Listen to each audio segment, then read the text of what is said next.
Good day everyone, welcome to my channel. I'm currently developing a plugin for AutoCAD that aims to streamline the structural workflow, specifically estimating slab-to-beam load transfer, managing load distribution from secondary to main beams, performing structural analysis, and automating the design and detailing process. The plugin scans a network of lines representing beam center lines, along with columns depicted as squares or rectangles. It automatically detects beam spans, generates slab areas with corresponding tributary zones, and transfers loads to the edge beams accordingly. As you can see on the screen, I've made some good progress, though there's still a lot of work ahead.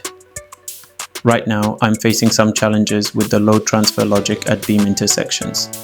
My current method evaluates each beam at a junction using a scoring system based on stiffness, EI, span length, span to depth ratio, presence of columns, and continuity.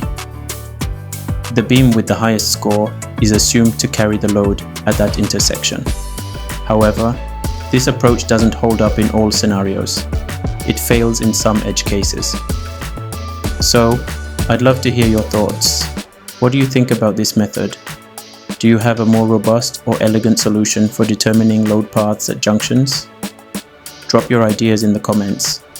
I'd really appreciate your input.